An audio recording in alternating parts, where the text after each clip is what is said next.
Selamat sore Pak, perkenalkan kami dari PER 01, saya Joyce Lalahi dengan NIM 7 dan PER saya Rahel Simurangkir dengan NIM 20. Jadi pada kesempatan kali ini kami akan menjelaskan mengenai UAS kami yaitu F01. Di mana di sini kami sudah melakukan codingan dan semua hasilnya itu benar. Kami sudah mengikutinya di sini bisa dilihat secara langsung. Semua tampilannya itu sesuai di classroom nih. Semua tampilannya itu sesuai dengan auto grading, bahkan juga outputnya sesuai. Namun pada GitHub-nya nilai kami 0, yaitu tidak ada nilainya 0 per 0.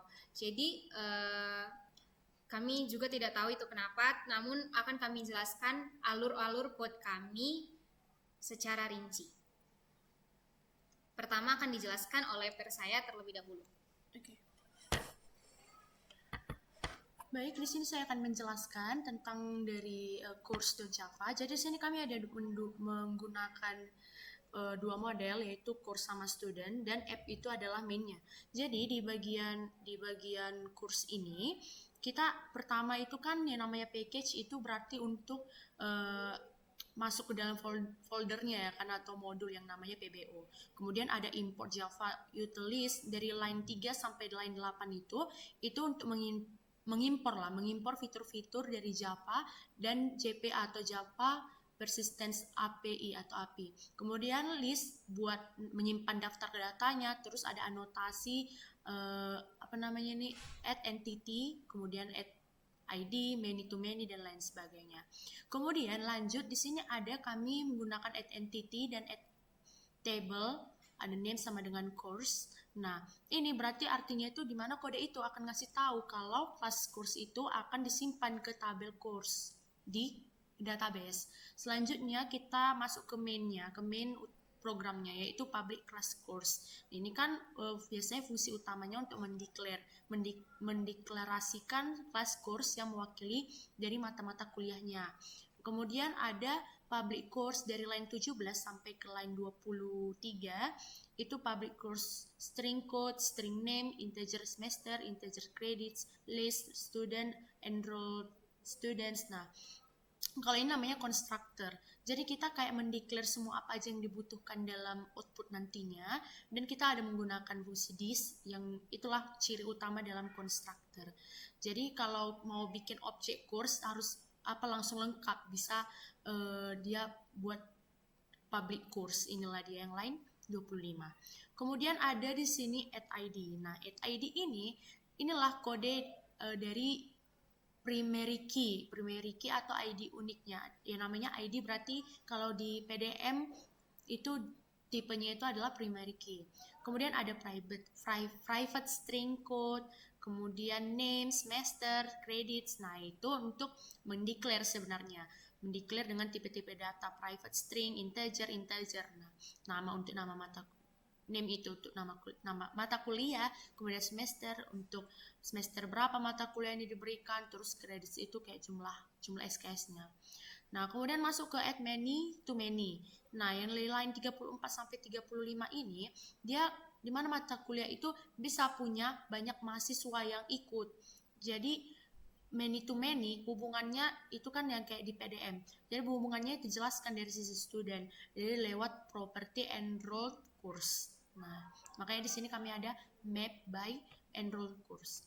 Nah, selanjutnya ada fungsi getter and setter. Nah, di getter and setter inilah yang dimana ada public string get code. Nah, itu kalau untuk ngambil mata kuliah, kemudian ada set name, get name, dan lain sebagainya. Ini fungsi getter and setter. Kemudian ada di line yang ke-77 itu override. Nah, ini toString method. Kalau contoh objek course dicetak, misalnya system.out.println dalam kurung course, itu hasilnya dia akan ditampilkan seperti format yang sudah di-declare sebelumnya, kayak menggunakan code-nya name, semester, dan lain sebagainya. Selanjutnya saya akan menjelaskan model yang kedua, yaitu student. Nah, di sini sebenarnya sama dengan yang course-nya. Cuman yang membedakan yaitu di bagian dari atribut-atributnya.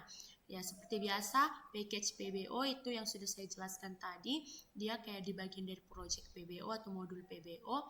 Kemudian di line 3 sampai line 10, ini untuk mengimport fitur-fitur yang dari Java dan JPA-nya. Kemudian lanjut, nah di sini kami ada menggunakan add entity, add table. Nah, add entity itu sama yang kayak tadi yang saya bilang di awal. Jadi add entity dan add table ini di mana kita kayak membilang ke JPA bahwa kelas studentnya itu harus disimpan ke dalam tabel students di database. Nah, selanjutnya ada public student. Nah, di sini ini untuk kelas dan constructor lah. Public student yang ini. Public class student, kemudian ada public student string name dari line 18 sampai 22. Ini constructor, sama seperti yang sudah saya jelaskan di awal. Jadi kita mendeklar dulu apa aja yang dibutuhkan untuk outputnya, ada name, nama, program, dan enroll course, nah, dan lain sebagainya. Kemudian lanjut di line 25 ini ada tersendiri dia public student. Nah, kalau contohnya konstruktornya ini dipakai saat mau bikin objek student lengkap, bisa kita buat dia public student. Lanjut ada add ID, sebenarnya sama kayak di course, ada add ID, terus kita declare apa aja yang dibutuhkan di property ini atau atribut ini. Jadi name itu jadi primary key-nya mahasiswa. Kemudian ada private string name, program itu kayak kita declare biasa dengan tipe datanya string dan string. Kemudian ada many to many dan add many to many dan add join table. Nah, seperti yang udah saya jelaskan di awal, itu kayak kita menjelaskan hubungan antara si mahasiswa itu dengan mata kuliahnya. Jadi kayak penjelasan yang lebih gampangnya itu kayak satu mahasiswa itu bisa ngambil banyak mata kuliah. Satu mata kuliah juga bisa diambil oleh banyak mahasiswa. Jadi relasinya itu many to many. Makanya kami buat di line 33 itu add many to many. Terus di database relasinya itu akan dibuat tabel baru, itulah yang namanya enrollments. Jadi ada kolom kolom student name sama course code. Itu kalau student name untuk mahasiswanya, kalau course code-nya itu lebih fokus ke mata kuliahnya. Selanjutnya ada fungsi getter and setter. Nah, kalau ini sama kayak public string get name, set name, get name, set name, dan lainnya. Kemudian sampai ke line 63. Nah, di 63 ini sama seperti yang di course tadi, ada override. Nah, override itu toString method yang dimana kalau kita cetak objek student dengan student println student, dia akan tampilannya akan mengikuti yang udah kita declare sebelumnya, mengikuti return-nya itu yang di line 65 sampai 66. Jadi dia enggak tampilannya akan mengikuti format stringnya yang dimana dia akan berguna untuk debugging gitulah. Kemudian untuk app Java-nya itu akan dijelaskan oleh peer saya. Oke, kita bisa lihat code keseluruhannya ini. Saya perkecil. Nah, jadi saya akan mengikuti penjelasan yang ada di README dengan alurnya penjelasan kelas per kelas. Oke, yang pertama ini kita bisa lihat ya, di sini ada kelas yang namanya app. Jadi kami membuat kelasnya itu namanya app.java. Lalu ini adalah kelas utama. Jadi ibaratkan kalau misalnya di tugas-tugas itu kayak driver, tapi di sini dibuat jadi app. Nah, ini kelas utama yang nanti mengelola semua alur-alur dari tugas ini gitu. Jadi kelas ini yang nanti bertanggung jawab untuk menerima perintah dari user, untuk menerima perintah dari kita yang nanti menggunakan web ini. Jadi dilakukanlah nanti operasi pada database sesuai dengan perintah-perintah itu. Lalu ada inisialisasi koneksi ke database karena kita kan di sini memakai database. Oleh sebab itulah memakai entity manager, entity manager factory, yang maksudnya itu di sini kami membuat entity manager factory. Di sini kita bisa lihat entity manager factory yang berfungsi untuk membuat koneksinya itu ke database. Namun nanti ada unit persistent yang digunakan. Nah, inilah unit persistent yang kami gunakan, yaitu studi_plan_pu. Setelah itu nanti ada manager yang dibuka ini. Ada si entity manager entity manager yang nantinya akan dibuka gitu. Lalu entity manajernya ini untuk apa? Nah, inilah yang dibuka untuk nanti memanipulasi data-data atau entitas dari mahasiswa dan mata kuliahnya itu dalam database-nya nanti. Lalu ada perulangan input. Di sini saya langsung menjelaskan secara keseluruhan. Di sini ada perulangan input dari kita atau dari user yang nantinya di sini ada scanner ya kan. Untuk nanti menerima input ya seperti kita tahu scanner memang untuk menerima input dari si usernya ini. Lalu nanti dimasukkan oleh si user apa aja yang mau di-inputnya. Nah, seperti yang menambah mahasiswa ataupun mata kuliah. Nah, jika sudah memasukkan tanda garis triple dash, nah di sini dia saatnya untuk berhenti untuk di input, jadi nggak bisa lagi menginput, maka keluarannya akan muncul. Nah, di sini ada switch case. Seperti yang kita tahu ya, switch case itu adalah seperti while gitu. Nah, jadi switch case ini yang nanti menangani perintah-perintah itu yang tadi saya sudah jelaskan, yang menangani perintah-perintah itu. Jadi kita nanti atau user nanti bisa nanti menginput, dibagi menjadi berapa tokens. Nah, di sini kan karena saya membuat beberapa tokens. Nah, di split atau dipisahkan seperti yang ada di readme, dipisahkan dia dengan tanda pagar. Oleh sebab itu makai split tanda pagar. Jadi bagian pertama dari input ini digunakan perintah seperti yang kita bisa lihat di sini, student underscore add, lalu ada student show all, terus ada course add, course show all, enroll, bahkan sampai ke student show-nya. Jadi berdasarkan perintah-perintah inilah nanti aplikasi akan memanggil metode-metode yang tadinya sudah kita simpan sesuai dengan nama mahasiswanya, sesuai dengan mata kuliahnya, atau nantinya menampilkan datanya itu. Lalu ada entity yang tadi, entity manager factory, entity manager. Nah, itu sebenarnya apa sih detailnya itu? Kalau misalnya entity manager factory itu ya ibaratkan kita itu kayak membuat koneksi ke database tadi. Sementara kalau misalnya entity manager doang yang tidak ada factory-nya itu digunakan untuk melakukan operasi CRUD yang kita tahu ya di kelas kita sudah pelajari. CRUD itu apa? Create, read, update, dan juga delete. Nah, jadi pada entitas yang ada di dalam database itulah nanti dilakukan si entity manager ini. Lalu ada koneksi ini, kita bisa lihat ya tadi kan ada GPA di sini ya, di code ini, dan juga di soal ini memang disuruh ya. Jadi ada koneksi yang nantinya diatur untuk menggunakan GPA, Java Persistence. Ini persistence ya ini API, terus nanti menggunakan standar-standar yang sudah ditentukan. Nah, lalu di sini kita bisa lihat ada sebentar.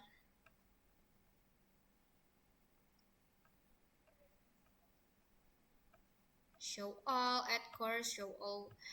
Terus ada show student detail. Nah, inilah nanti akan menampilkan semuanya setelah terjadilah perhitungan. Misalnya kayak setiap kali ada operasi yang modifikasi data seperti kayak menambah mahasiswa atau menambah mata kuliah atau bahkan nanti mengubah SKS seperti itu, nanti akan adalah yang namanya mget transaction ini.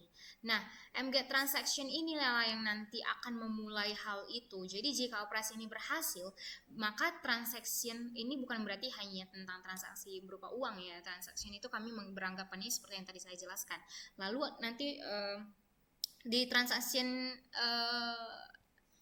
gettransaction.commit inilah nanti akan disimpan kalau misalnya dia berhasil. Tapi kalau terjadi kesalahan, maka transaksinya itu dibatalkan atau nggak jadi lagi ya mgettransaction.commit ini.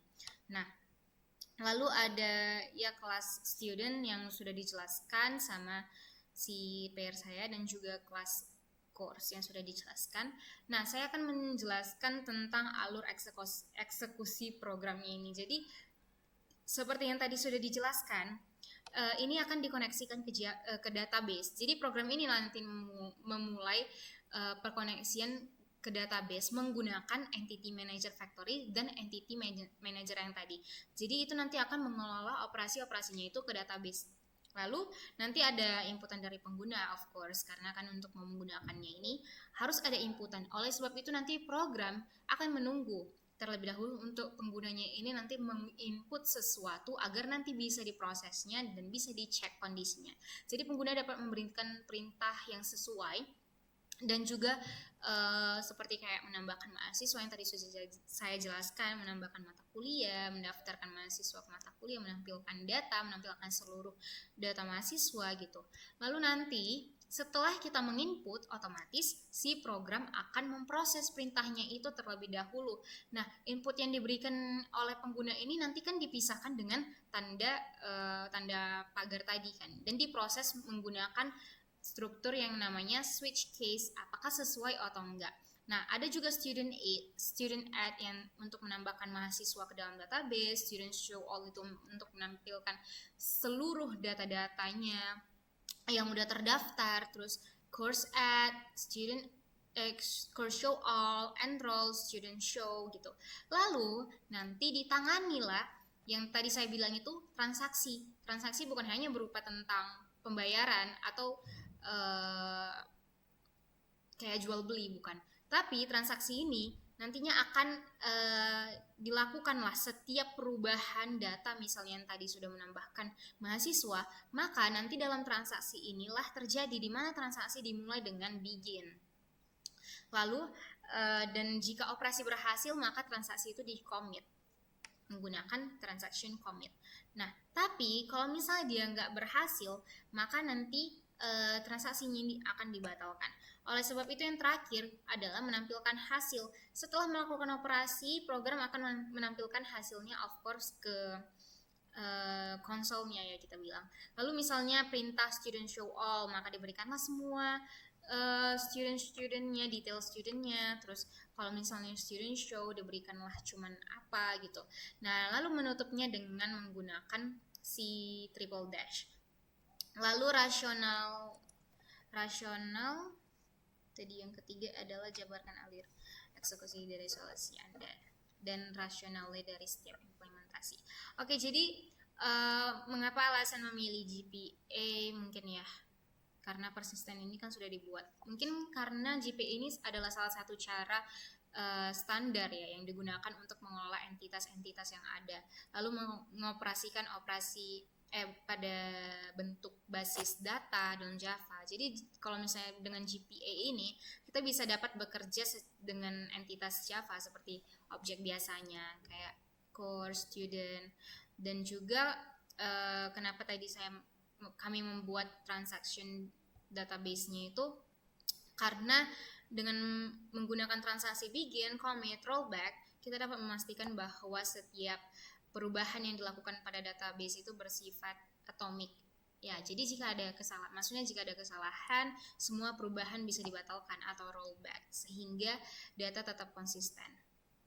Jadi kesimpulannya program ini dibuat untuk mengelola data mahasiswa, tapi dengan menggunakan GPA.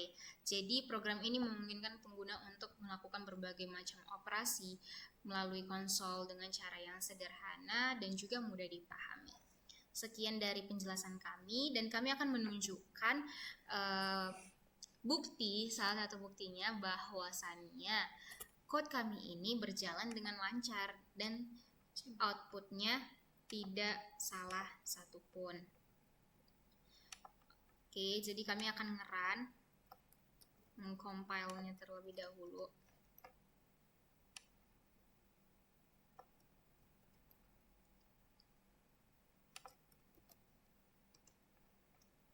Oke, tidak ada permasalahan yang terjadi. Lalu kami akan menginput ini aja.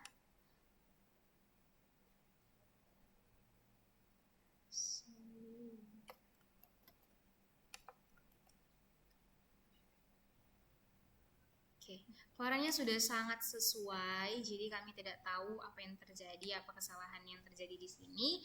Namun kami juga sudah confirm ke Bapak dan semoga Bapak berkenan untuk memeriksa dan juga mendengarkan video kami ini. Terima kasih dan selamat sore.